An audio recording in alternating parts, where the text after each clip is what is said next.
Welcome to the Generational Gamer.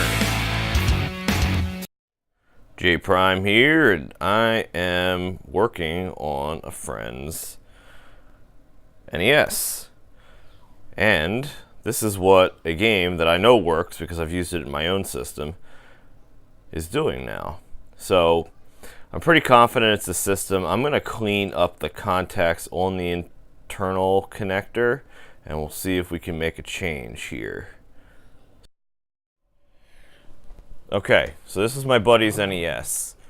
I don't know if they ever made a revision where this thing is not, where this is glossy instead of being matte like mine, but I've seen a couple of them like this now. The console looks okay outside of a few minor things. Hit points my cameraman today because I want to make sure I can see everything that we want to see. Anyway, there's not that many screws that need to come out of this thing. It's actually just this, this, and this. And the whole top will come off of it. So I'm just going to go ahead and do that right now. So it just uses a typical Phillips head screwdriver. We'll see if my electric screwdriver is too big, so we're going to have to use a regular Phillips head.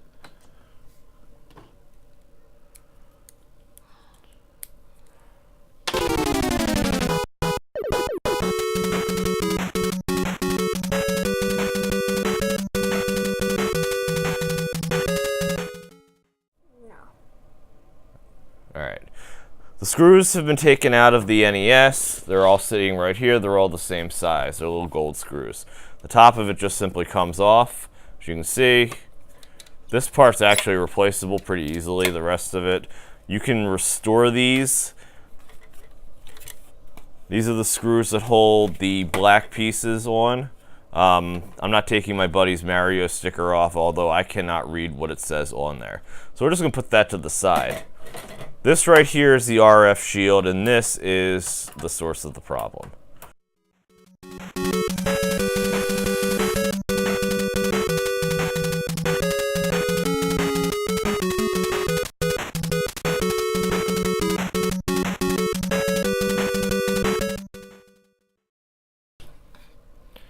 And now, this piece can come off. So now we have everything exposed. So you're getting a good shot of this? Mm-hmm. All right. And this is where the cartridge goes. And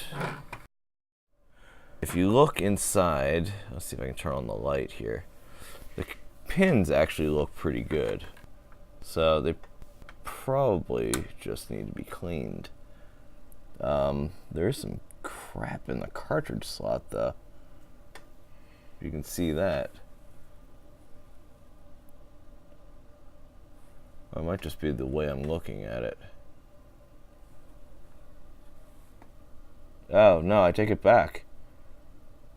Looks like some of the pins have seen better days.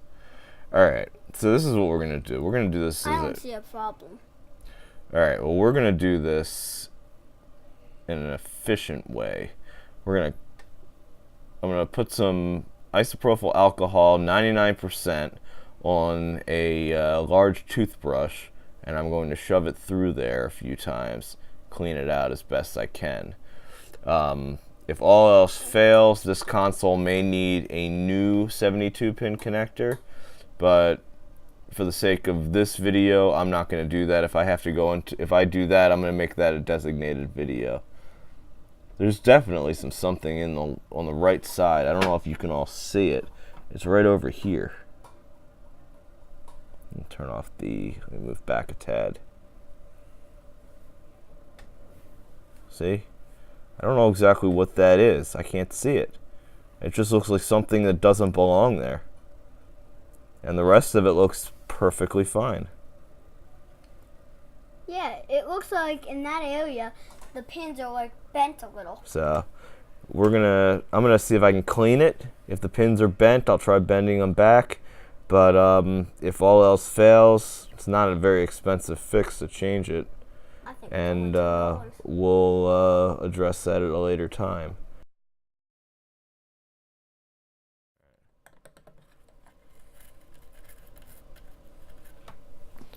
Now, truthfully, I probably should take this out, but alcohol dries fast, so I'm not too worried about it. I'll just shove that into the connectors. Now, I should also note that this entire apparatus comes out, and it's actually connected with another cartridge port to the main motherboard. So, we'll see how well this works first.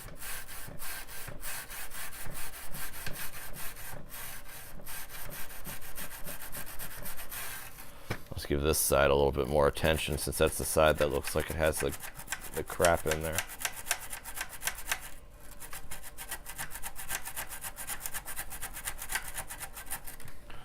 And it's still something in there. So there's his NES cleaning kit. Alright, so he actually does have an NES cleaning kit, so we're going to try that and see if this makes it look any better now that there is a little alcohol in there. I know this thing's supposed to be completely dry, but hey, you know what? I've never actually seen this thing actually work beyond this. So it's pretty clean now. I'll give it a whirl. Let it dry for a few minutes. It doesn't feel wet. I don't feel any wetness around it. I guess we can start.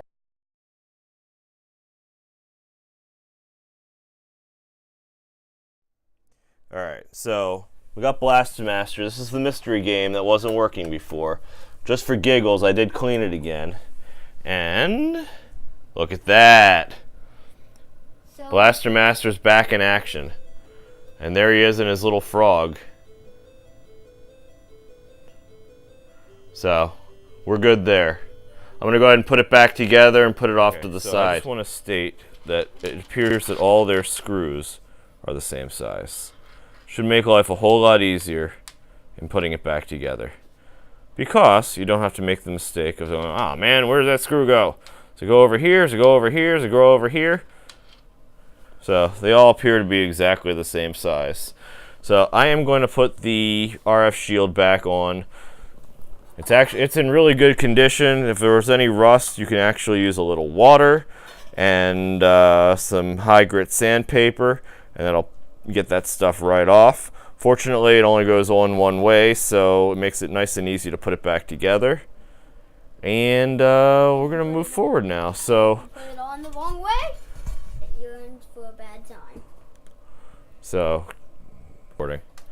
Alright, so everything's lined up, and there's this little piece right here that I don't know if you can see it, that this sticks up. So if you can get it, There you go.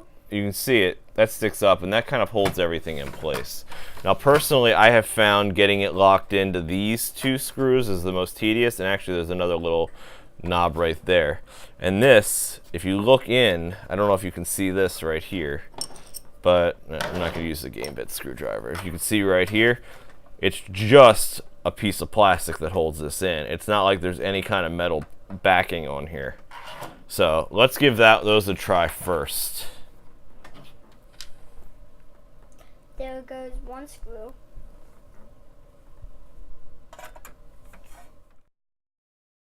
Alright, so I switched to my electric screwdriver, mainly because I like using it. So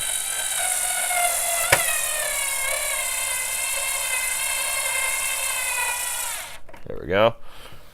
And this particular model, just for the record, it's a cheap $8 screwdriver.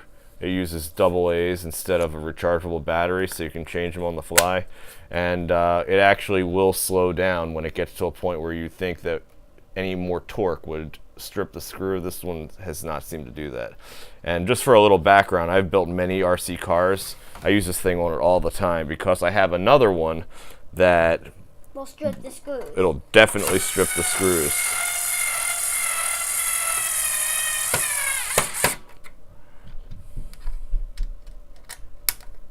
It looks like it's not even in, but it is. Right? Right.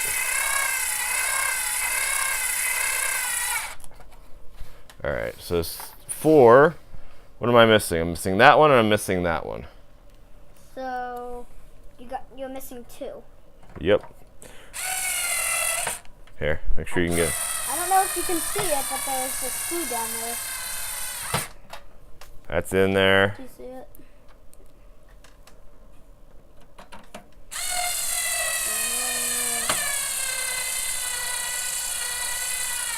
And it's in. RF shield is in. back.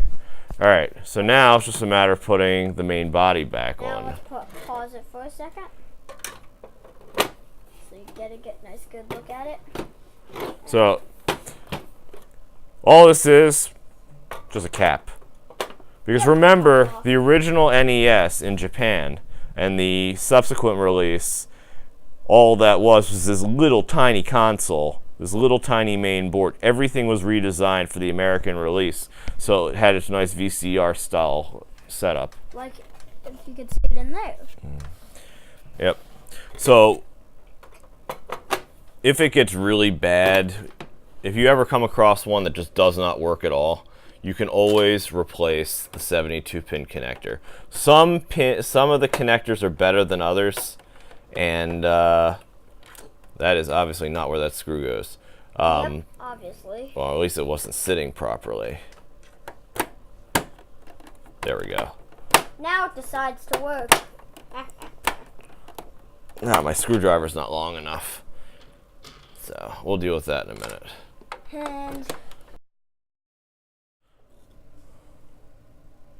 And there we have it. Works.